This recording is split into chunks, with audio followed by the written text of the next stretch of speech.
All right, let's talk about Amer Sports' latest earnings. This one was a real head scratcher. You know, one of those classic beat and drop quarters that can leave investors feeling pretty confused. So today, we're going to unpack exactly what went down and figure out what it all means for the company. Okay, so here's the central mystery we need to solve. You look at the beat side of things, and wow, the numbers look great. Revenue shot up 28%, and they beat their earnings estimates. That should be a home run, right? But then you look at the drop side, and the stock gets hammered, falling over 5.5%. So, what on earth did the market see that spooked them so badly? So, let's get into it. First up, the growth story, breaking down the beat. And really, to figure out why the stock fell, we've got to start by looking at just how good the growth was. Seriously, management called it a breakout year, and they were not kidding. The numbers are pretty staggering. I mean, just look at the scale of this thing. They didn't just inch past expectations, they absolutely smashed them. Revenue was over $100 million higher than what analysts were looking for. And at the same time, their earnings per share came in strong. This is the kind of quarter that, on paper, should have Wall Street popping champagne corks. And what's so impressive is that this growth wasn't just a one-trick pony. We're talking powerful, double-digit growth across the board, every single segment. Technical apparel was on fire, up 34%.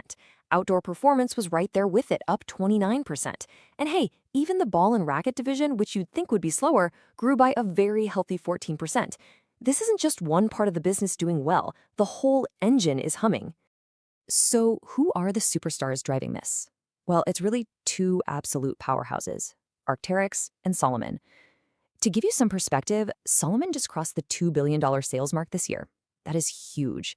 So this isn't some fluke. This is about their premium brands really firing on all cylinders, especially in massive markets like Greater China. Next up, the margin question. And this is the big one. Why the sell-off? Okay, so we've established the growth was fantastic, right? So what gives? What did the market hate so much? Well, the answer, my friends, is all about the margins. This is where the story takes a sharp turn. Yeah, this right here, this is the number that sent investors running for the exits. Despite all that incredible growth in sales, their adjusted operating margin actually went down. It shrank by 110 basis points, or 1.1%. And you have to understand, for Wall Street, seeing margins get smaller when sales are booming, that is a massive red flag. It makes them ask, okay, what is this growth actually costing you? But here's the thing. Management didn't try to sweep this under the rug. Nope. They tackled it head on. And this quote from the call, this is basically the smoking gun. They came right out and said it. This was entirely due to accelerated SG&A investment. In other words, they told investors, yeah, we did this on purpose. We chose to spend more money to pour gasoline on the fire, especially for a brand like Salomon that's just taking off. And just so we're all clear, when we say SG&A, what are we talking about? It stands for Selling, General, and Administrative Expenses. It's basically the cost of doing business. You know, marketing, paying salaries, opening new stores, all that stuff. So in this case, it's not that the company is suddenly becoming inefficient. It's the cost of growth. It's what they're paying to get bigger and faster. Which leads us to our next section, management's forward look, investing for the future.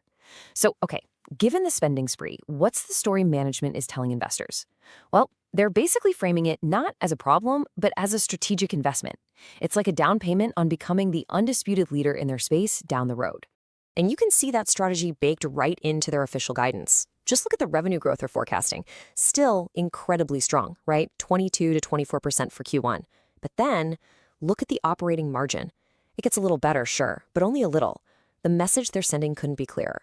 Get ready, because we're going to keep our foot on the gas. High growth, high investment, that's the game we're playing right now. So that's the narrative in a nutshell. They're trading short-term profits for what they hope will be long-term market dominance.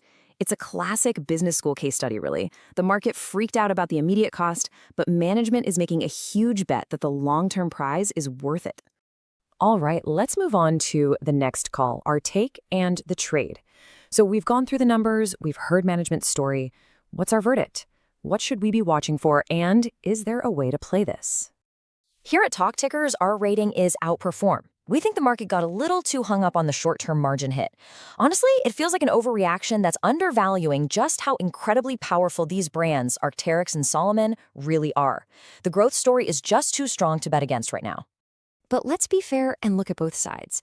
The bull case is pretty simple. You have these red-hot brands, customers love the premium products, and the direct-to-consumer strategy is crushing it.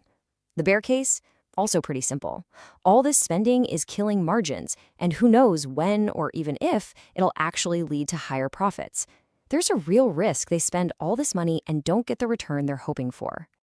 So what's a potential trade idea here? Well, one way to approach it is to go long the stock, betting on that awesome brand momentum. But you're also worried about that margin issue popping up again next quarter, right? So you could hedge that bet, maybe by buying some puts to protect your downside. The whole idea is to be in a position to ride the growth wave while still having an insurance policy in your back pocket in case there's another short-term freakout. And that's our look at the very interesting beat and drop quarter from Amer Sports. Of course, we have to say it, this is not financial advice.